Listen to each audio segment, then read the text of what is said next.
to another deep dive into season 2 of the Wheel of Time TV show from the perspective of me, someone who has read the Wheel of Time books multiple times. I am very, very attached to the source material for this show. I love these books. I've read at least, I couldn't even tell you. I literally could not tell you how many times I've read it, especially because I've obviously read the early books more than I've read the later books, like just because of the way time works and all that. So, yeah, I'm in the middle of a reread right now. I wanted to listen to Rosamund Pike's version of the audiobook. She's done the first 3. And so I finished The Great Hunt, which is book 2 last week.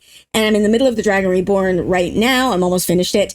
And her version is fantastic. So are the originals, the Kate Redding, Michael Kramer version. Like it's all good. Like whichever version you pick, it's going to be amazing. But yeah, basically I have 8 pages of notes here that I'm going to go over, just things from the episode that sort of tickled my brain as someone who knows this story and knows where it's going. I know this story very, very well. So before I get into the video, obviously I am going to give a spoiler warning. I am going to be talking about things that come up later, much, much later.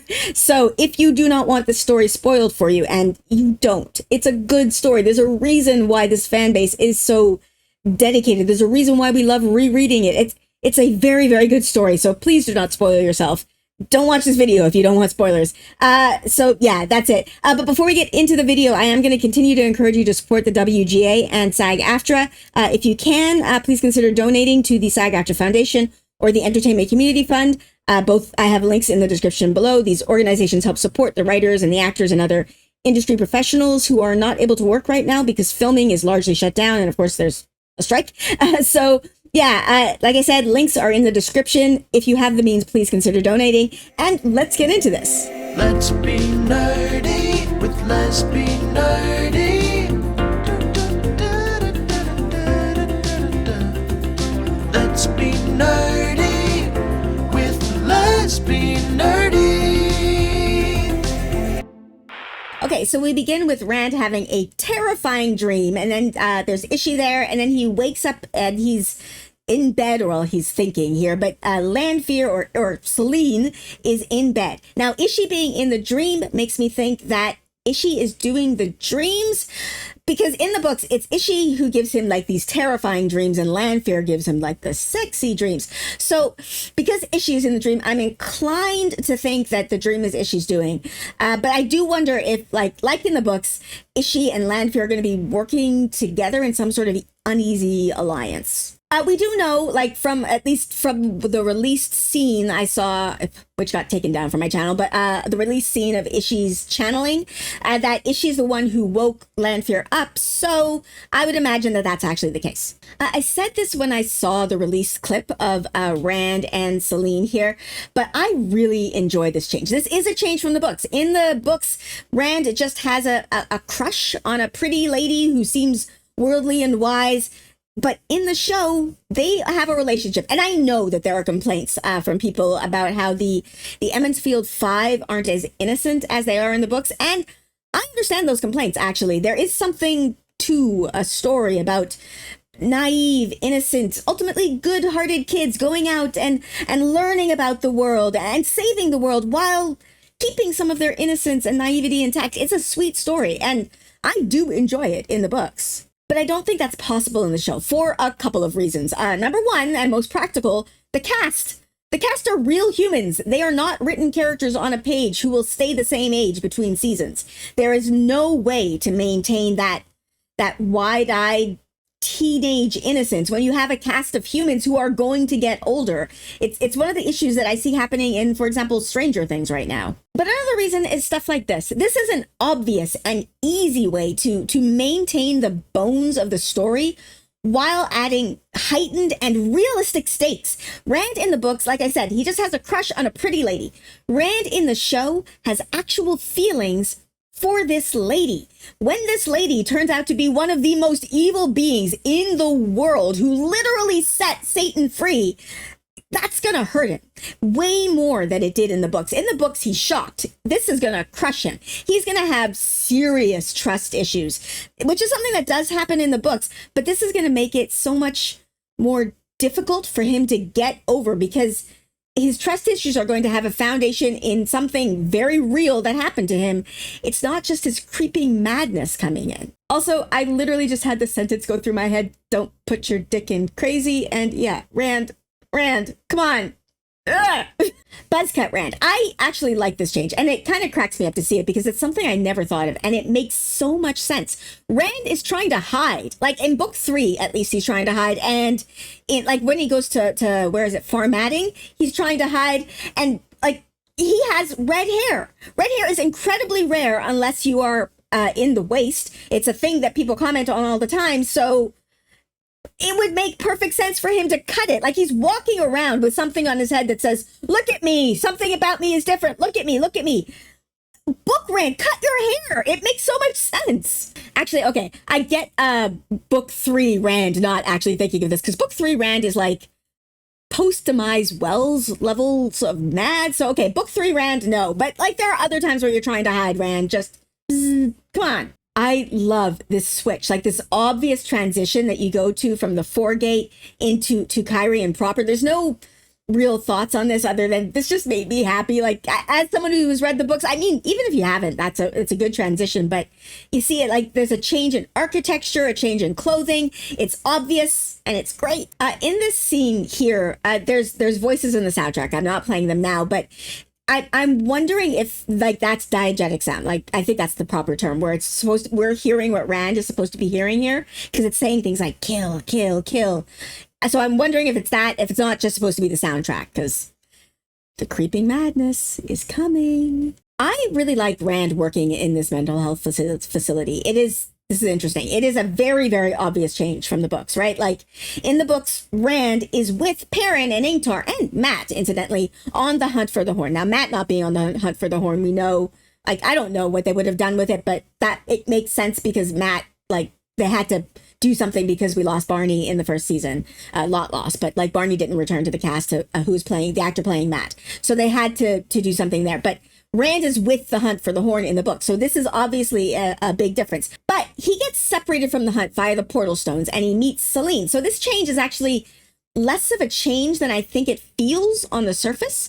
In the books, Rand's disappearance is a mystery to everyone else. In the show, they have no idea where he is. Well, they think he's dead, so they don't even know to wonder where he is. And it's during the time that he's separated that he meets up with Selene. So this kind of hits the same main story beat. Rand, separated from his friends, his main support network, meets a wily woman who is using her wiles to wile him, I guess. It's the same thing. It's just happening in a different place. And it's already gotten him to Kyrian, which is where that particular plot point in the books carries him. So while this does have an appearance of being incredibly different, I don't think it's as different as it feels. I also like what this storyline is telling us about Rand. In addition to showing us his nurturing and caring and sweet side, like I like that they're showing off this side of him, it also shows us his intelligence and his cunning. He's played a long game here. We learned last episode that it's been 5 months since the end of season 1. He, in that time, found out where Logain is, got a job there, and has been patiently working his way up to see him. Rand's not just a pretty boy being led around. Elias, come on, why are you being so weird and cold about Moraine? Like, you see the way she comes out, she looks at Moraine, completely dismisses her, and then goes off here to comfort Lan? It's just cold. Like, I wonder if this is like to showcase that thing in the books where Greens love men, not like Blues who just, I don't know, that speech kind of annoys me, to be perfectly honest, but I do understand that it's from a Green's perspective. But yeah, the way she just dismisses Moraine here, I'm just like, Elias, come on. This woman's going through some stuff. First things first, Verin. I love Verin. I love her. Like, Mira Ciel is killing it. But, okay, Verin in this scene is just assuming that Moraine has a way to get around her exile, and I love this. The Aes Sedai, they understand how their oaths work, right? And they understand how to make loopholes in it. I have been hoping that the advice that Tomas gave would have solved Moraine and Lan's communication relationship issues, but it obviously didn't. And it's realistic. I'm not complaining. It makes sense for the story. It just makes me sad. I want their friendship back. I loved their friendship so much more than I ever anticipated in season 1, and I want to see it back again. Elias, refusing to ride a horse. The justification given so far in the show is that he refuses because tracking from horseback is difficult. But this is right from the books. Elias refuses to ride a horse in the books. And I wonder if later on in the show we're going to get more explanation of this. Uno also says in this scene that he's just sniffing the air. So the show is talking about sniffers just like Huron is in the books. But Elias is clearly a wolf brother. So now, thinking about it further, I'm wondering if the show is combining those two things. Wolves do have a good sense of smell, so yeah, it makes sense. And as I said before, Huron does literally get replaced by a wolf brother, Perrin, in the books. And so this makes sense. Maybe Elias in the show has kept his wolfy ability a secret from everyone else and just talks about it like he's a sniffer. Also, just look how big Loyal is. It's fantastic. Big boy! Yay! Perrin is the one here who sees the woman in the window. Okay, and then he has a vision later, so that's got to be the wolf brother thing because it's much like the vision that he had before. And Elias comments on it. But the woman in the window, are we thinking that that's Lanfear like it is in the books? They don't really focus on it here, but that's what I'm thinking. All right, so now we get a wolf vision of the family. And okay, first things first, it's all happening in slow motion, and then there's a slow motion shot of Ingtar, which should be coming up right here. Yeah, makes it clear that these visions are happening somehow outside of time. Like no one else is seeing this. Perrin isn't like looking around while other people are seeing this. This is only happening in Perrin's head. He's walking around and moving, but I'm guessing he's only walking around and moving in his mind here, not in reality. But okay, we have some very, very obvious book changes here. In the books, this scene happens to Rand. It's a trap that's set by Lanfear for him before she meets him properly, and he kind of gets stuck in it. So here it's just some sort of wolf vision that Perrin has. Now, in the show, Rand has already met Lanfear, right? So she's already sort of trapped him. So we're still getting the horror of this scene. It's just being used instead to explain Perrin's ability, which they do seem like they're going to be different from the books. In the books, he can see what the wolves see, but he can't see visions of things that happened in the past. Like that's a big difference to his abilities. I'm reserving judgment on it until I see what they do with it and see if they have him able to communicate with wolves, which the trailer did show him looking at a wolf, so I'm assuming that's still going to be part of it. And okay, now that I'm thinking about this further, yeah, I think the show is combining Sniffer and Wolf Brother abilities into one thing, because Huron can smell things that have happened in the past. So my interpretation here is that they are giving Wolf Brothers the ability to maybe see past violence, which is an interesting take, and one that is kind of understandable because smell is not something you can really show in visual form. You can just sort of show people like reacting to smell, but you can't really show smell. Fade nailed to a door. Like I love that we got this scene. I expected it. It's a pretty key scene, and it shows that Fane is something more than just a dark fan. But oh man, I love it. My only tiny gripe with it is that I kind of wish we'd stayed in it more. Not that I want to see it more because gross, but like I don't know. I wanted it to have a bit more time to breathe, so the severity of what just happened could land with a bit more oomph. But that's it. I don't know. I just wanted a few more seconds of this, like maybe a few more seconds of like a wide shot of everybody looking at it or something. So then we get this man talking about the Aiel, calling them vicious fighters, how one Aiel took out an entire brigade, reminding us how badass the Aiel are in case anybody forgot the cold open to episode 7.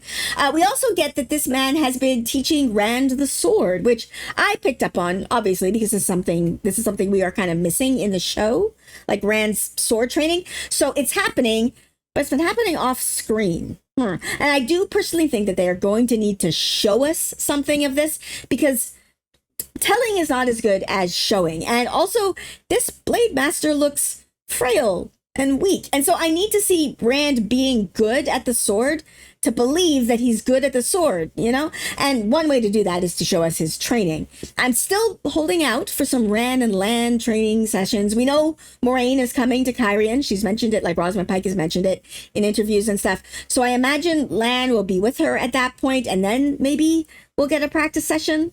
I can only hope. Oh, also, just I loved him naming sword forms here. It warmed my book fan heart. Leandrin taking Nynaeve to the sick house. I have to call out all the other Aes Sedai have been trying to teach Nynaeve here. Has no one else thought of this? Like, nothing would motivate Nynaeve more than showing her what healing can do. I do sort of get it. The other Aes Sedai are probably everyone else who comes here just wants to learn. So you just have to show them, and they drink it up. And they're just trying their old tried and true methods with Nynaeve.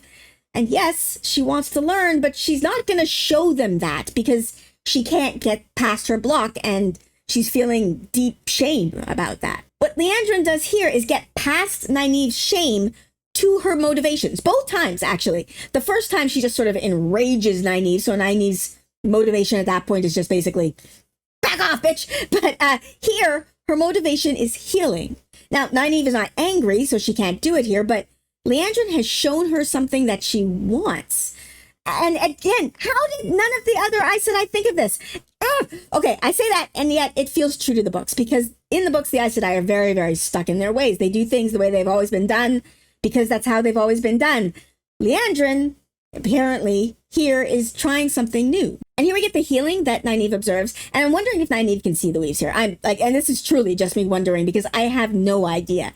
This is something I have to admit I've been somewhat confused by since season 1. Who can see what works when it comes to the weaves?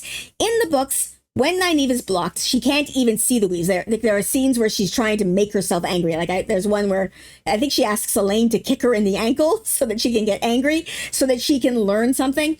Now, this doesn't necessarily have to be true in the show. It's not a particularly significant plot point, but I don't know, maybe she can see weaves when she's blocked. I don't know. It's just that one of my personal points of confusion with the show so far is that I don't see any real consistency with who can see what when it comes to weaves. I'm still reserving judgment because there could be some point where they explain it and we all go, oh, that makes perfect sense.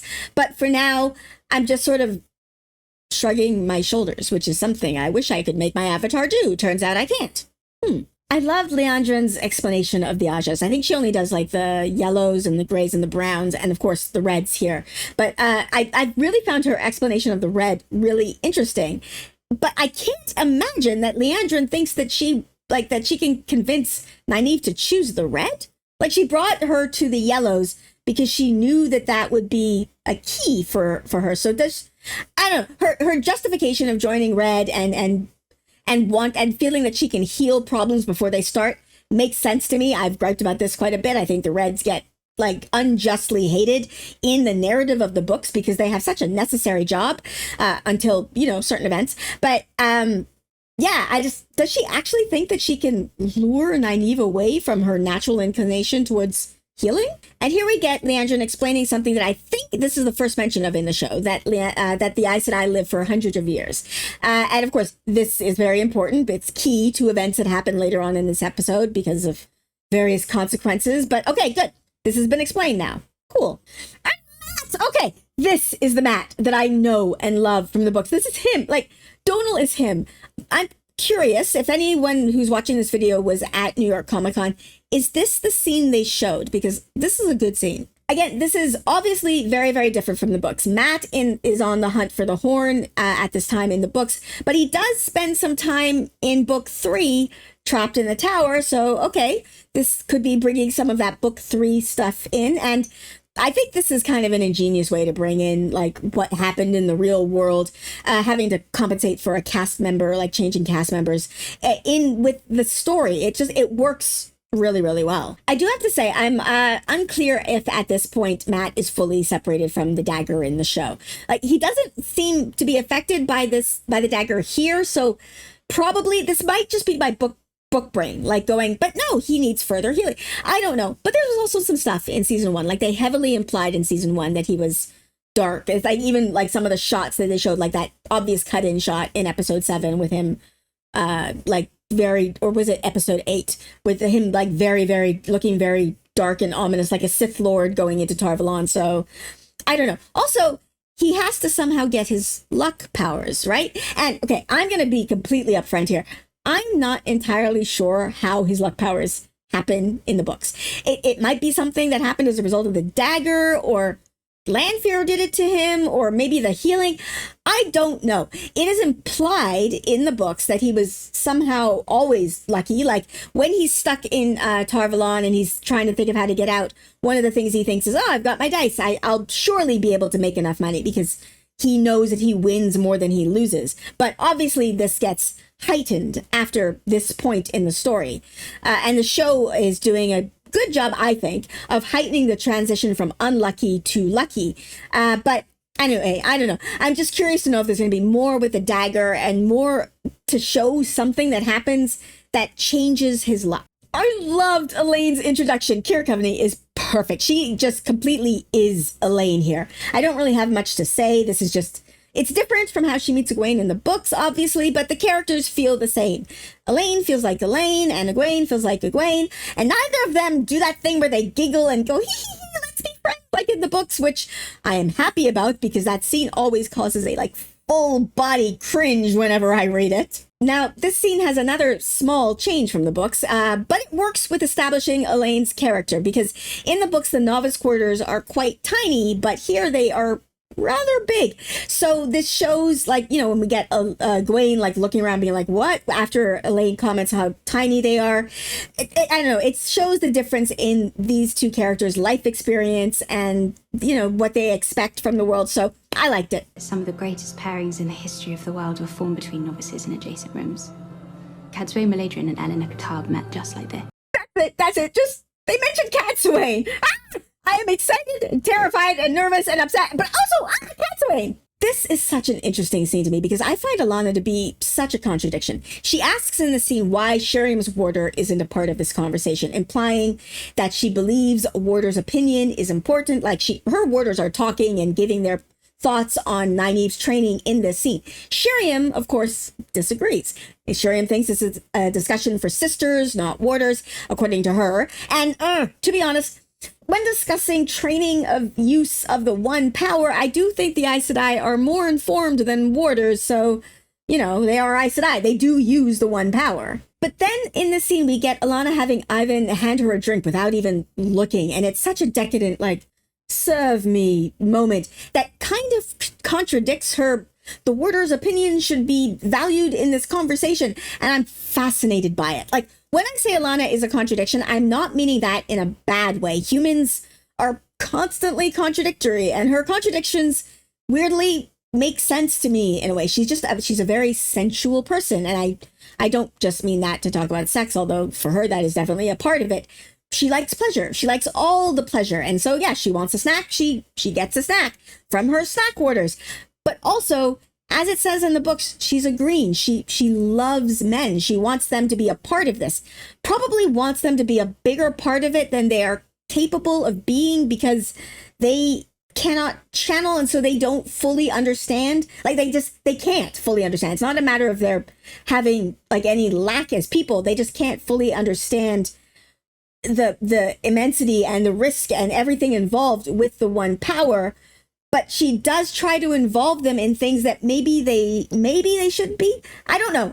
It's interesting to me. I may also just be reading too much into this because I find her fascinating because of how much I like, and I enjoy show Alanna. In the books, she's just sort of there until, she does something truly vile, and then I hate her. She goes from being sort of, to me, in the books, kind of background noise to being horrible in my reading experience. So I'm finding it so disturbing in the show how much I like her because I'm afraid of how much she's going to hurt me later on. I have to say, I found this scene kind of confusing, as to where this particular door was. And it wasn't until my third rewatch, while taking my notes, that I figured out why. Because both of these doors, when we see them in the wide shot, they have light coming through the glass. But when Nynaeve opens the door, it is dark behind it. So there shouldn't be light coming through the glass. This is not a big deal, really, but I just thought I'd mention it. The first two times I watched it, I was literally thinking, wait, what is she pushing? Was there a third door that they didn't show us in the wide shot? I won't play it because it will almost certainly get caught in copyright, but the score during the hunt settings, it's amazing. Perrin's track, I have to say, from season 1 is one of my favorites on the soundtrack. This is also this track that is playing during the scene is a banger. Lauren Balfe killing it. That's all. Elias here talking about Pax, still hinting at the wolves here. We haven't fully gotten an explanation, but I am very, very excited to see that explored more this season. On a rewatch, I noticed how Verin was able to sneak up on Moraine there. You see how startled she was? Book reader me knows that women who can channel can't really be snuck up on by other women who can channel, right? They can sense them constantly. So my brain just went, oh shit. Is she actually stilled? Because she couldn't sense Verin. But, okay, show mechanics and book mechanics may be different, right? Maybe her shielding blocks her from even being able to sense other women. After all, she definitely saw Verin's weaves in episode 1, so I do still think I'm right that she's just shielded.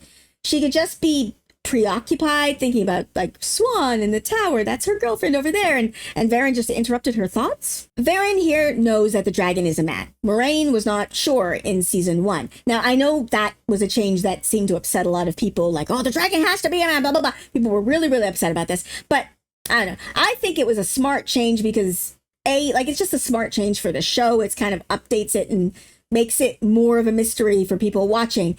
But I also think it was completely consistent with the world that Robert Jordan created. Knowledge is lost over time. People don't know things.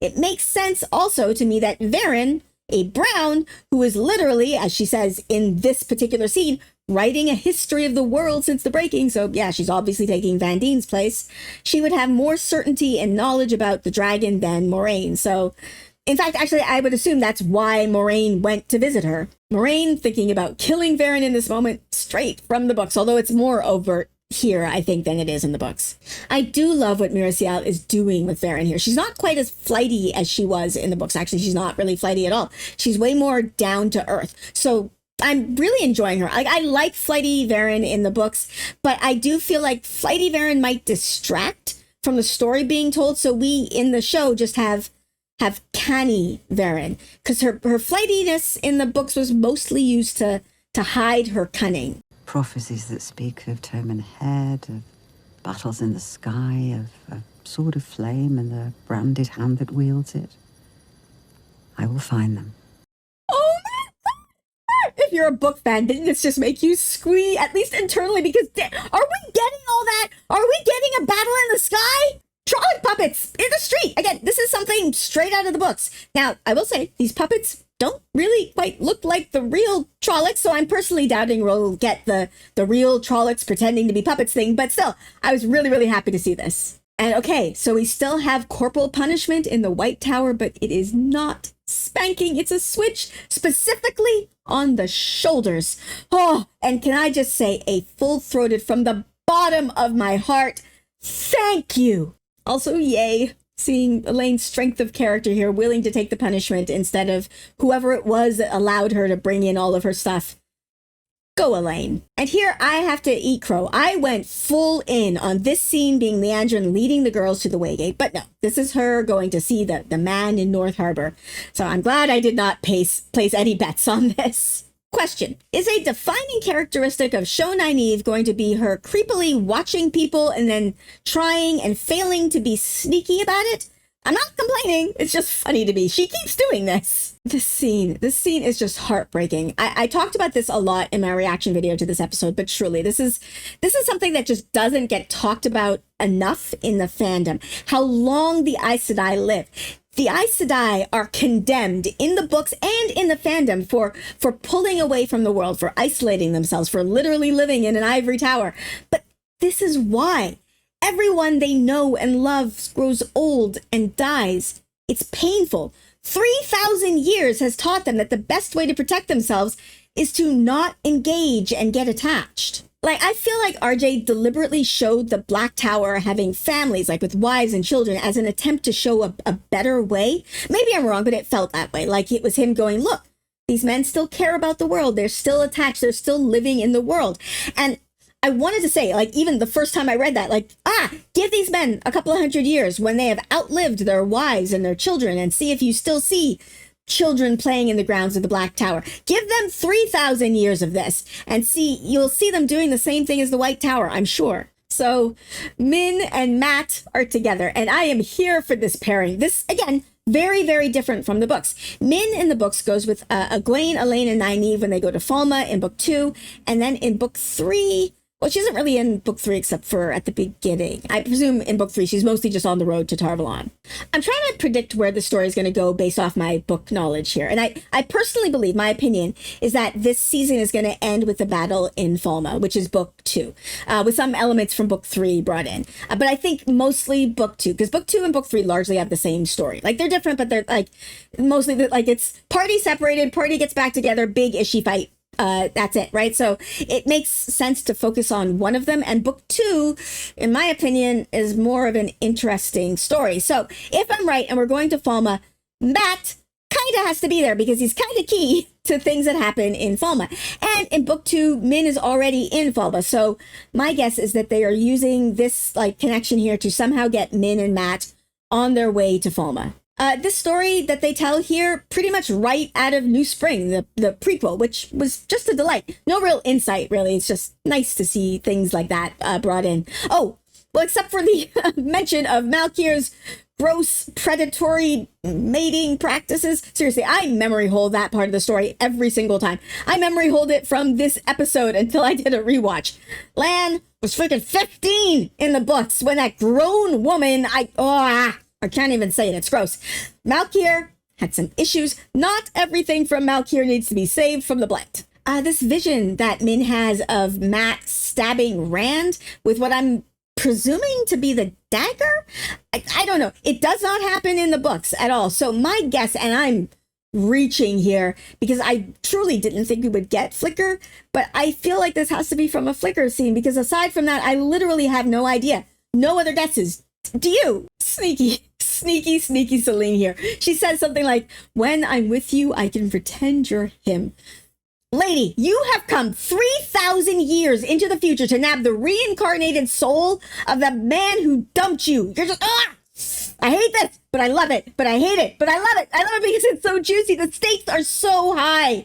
They are in an actual relationship, and I hate what it's going to do to Rand, but it's so good for the story because it's going to mess him up so much. Elayne here says, I like to tinker with things, and it just kind of tickled me. Miss, the first Aes Sedai in millennia who can actually make ter'angreal. She likes to tinker. I also found this scene interesting because it kind of made me think a lot of book 3. Like, it's obviously they're in the tower. It's not book 3 really, but in book 3, Egwene and Nynaeve's relationship starts to deteriorate. At one point in that book, Elayne actually slaps Egwene for saying something over the line to Nynaeve. I can't remember what. But so here, Elayne calling out Nynaeve or Egwene's jealousy felt like a nod to that peacemaker, that sort of like Elayne trying to fix their relationship moment for me. It also says something about Elayne and her life experience, that she feels like she can say something like this to somebody that she barely knows. Like the confidence she has that what she says is going to be heard and taken seriously, that no one's going to take offense. It's remarkable. And it's true to character for somebody from her background. My hope is that the show doesn't fall into that trope that RJ seemed to rely on. And I love these books, but there's a lot of women being really, really catty with each other in the books. Like, my thought about this is that RJ, he reminds me of my dad in a lot of ways, like a man who thinks he understands women and how women are. And he was, trying to show it as it was, like that women are catty with each other. But when push comes to shove, we will put all that aside and really, really be there for each other. And like, no. A lot of the ways that the women, and I'm using that word really, really intentionally here, a lot of the ways he writes the women interacting with each other reads how middle schoolers interact. Like, healthy, grown women don't treat each other like that. There's conflict. I'm not saying that that's all sugar and spice all the time, but adult women can and do usually behave like adults. And so my hope is that the show is going to treat the women like women and the women's relationships like they are not 13-year-olds. And then we have this scene like with her knocking on the door, and in this moment, like she says Egwene's name and you can hear a tremble in her voice. Like she is really vulnerable in this moment, and it breaks my heart because up until this moment, every single time you've seen her interacting with Egwene, she's putting on a front. Like she's like there's one scene in episode 1 where she steals herself and then puts on a happy face before talking to Egwene. She's trying to be brave for Egwene, but she's feeling really, really low. And she's just come from this really odd and traumatic interaction with Liandrin. I think in this moment, she was ready to open up and share her vulnerabilities with Egwene. And then she goes off and hears Egwene talking about her behind her back. And Egwene isn't saying anything particularly terrible. It's just not great. And it's enough to like undermine whatever level of confidence she had left. Like the confidence that she had to be vulnerable, that's gone at this point. Liandrin really, really hit her. Look at that bruise. This ceremony, the dialogue, it's almost word for word from the books. If I remember it correctly, the only Aes Sedai that this scene has in common with the books is Sheriam, and she does pretty much all of the talking, but still, the dialogue, the lines, the ceremony, it's almost straight from the book. And again, my book-loving heart is just giddy. Moraine says here that she was wrong about everything. And yeah, this is something that I actually think is true in the books too. Well, not everything, but I think that Moraine led everyone in the books into a trap in the Eye of the World, a trap that was left by Ishi. I don't really know if I'm right, but I do know that Ishi claims to have laid a trap at some point, but he's the father of lies. But in this, I actually believe him. I actually think that everything that happens in the Eye of the World is Ishi herding the crew towards the Eye because he and the other Forsaken can't find it, but he could follow Verin there. So this line, it made me feel somewhat vindicated. It is more explicit in the show because what Rand did in the show was actually break a seal and free Ishi. Whereas in the books, he just gives them access to the Eye, and then he drained it himself. So in the books, while I think they fell for Ishi's trap, things did not go entirely maybe to Ishi's plan as far as I can tell. Like, I think both sides, the light and the dark, were served by what happened in the Eye of the World. Whereas in the show, it seems to have entirely served Ishi's plot. Although, in the books, okay, it might be the other Forsaken who wanted to have fun with the Eye, whereas Ishi was just wanting to set Rand on the path towards his dragonhood, because he's trying to turn him, right? Like Ishi really, really wants to turn him because he wants to break the wheel entirely. So I don't know. I do presume in the books, like in the end, obviously everything falls in line with what the pattern needed to happen in order for the light to win. So yes, okay, when you zoom all the way out, the Eye was a success. But if from the perspective of the characters in the story, like they're living, they can't zoom out because they are living in that time. In the Eye of the World, the book, in my opinion, it was a failure disguised as a success. Moraine didn't even tell Lan that Rand was alive. She is fully trying to old yeller him here. You can see it hit him. The shock, like he hasn't even been let into this much of the plan. It hurts me. It hurts me so, so much. Lan says here that he took an oath to protect Moraine, and she replies that without the bond, he's unable to fulfill that oath. And my book brain heard this line and then thought ahead to Lan being sent to be Nynaeve's warder without being bonded to her. And he does that very, very well. Thank you very much. So again, and then I came back to the story that's being told here, and it had me thinking, okay, he's going to stick with Moraine no matter what she says to him and prove that he can do it here so that when it comes up again, he's not even going to question it. Moraine's saying here that she would pass the bond to Alanna by force. First of all, pretty much confirming all of the fan theories that Alanna is going to be combined with or taking the place of Morell in the story. But also, it hurts. Alanna is going to do the horrible thing to Rand. She is. I need the show to stop making me like Alanna so much because it's gonna hurt me so much. The Seanchan attack is just freaking terrifying. It just is. I don't know what else to say. The Death Watch guards, look at them. They're just freaky. Seeing the Seanchan here try to capture Loyal, I have a question for you, Internet. I have a memory of Tuon in the book saying that Ogier can't be property. They can't be owned or something like that. But I have searched and I can't find it. But in my head, I've always just sort of assumed that to the Seanchan, the Ogier were something separate and that they must be respected. So this feels kind of out of character. Although, okay, the Ogier and Seanchan do actually serve in the Death Watch guards, but they are not property. So maybe I've just filled that in my brain somehow. I'm not entirely sure. Help me. Am I making up something that Tuon said in my head? I will say, as much as I hated seeing them hurt Loyal, I did enjoy seeing Loyal's strength here. Look at that. He just tosses that guy woo! And then we get that the Shienarans actually seem to be gaining ground when the Dambani show up. And I think that this is an excellent way to introduce them, to show that really no natural force can stand against them. And then we have Suroth's introduction, and it is magnificent. I could never fully visualize what the Seanchan looked like. The closest I ever came, actually, was when I was watching a historical, like, Korean movie about some war between Korea and Japan, and there were samurai soldiers, and the samurai showed up, and I was like, whoa, Seanchan? Is that the Seanchan? Is this what RJ meant? Like, did he model the Seanchan armor on samurai armor? Maybe this is a known thing. I don't know. But it was the first time that my brain went, oh, is that what we're talking about? But okay, I kind of personally don't care if the show is like the way the Seanchan are specifically described, because this is not samurai armor at all, just because I wasn't attached to that description, just because I could never visualize it. But the feel of this, even if it is different from the books, it feels perfect. It's all ostentatious formality, it's ceremony, it's casual cruelty, like it's cruelty gilded in gold leaf. It's the feeling that I'm getting from them, and this is serving for me. It is perfect. So, okay, that's the end of my notes here on episode 2. I'll come back again for episode 3. I don't know if I'm going to do this for all the episodes. As I have mentioned, I am going on a trip, so I don't know if I'm going to have time to be doing this for all of them. But anyway, these are my book reader thoughts on episode 2 of The Wheel of Time. How about you? What thoughts did you have if you've read the books? If you haven't read the books, why did you watch this video? But if you have, let me know your thoughts in the comments below. And if you like my content and you want to support me, I do have a Patreon that is linked in the description below. To my patrons, thank you so much for your support. Truly, I could not do this without you. Thank you so much. And with that, I am going to end this here. So please like, subscribe, and I'll see you next time. Bye!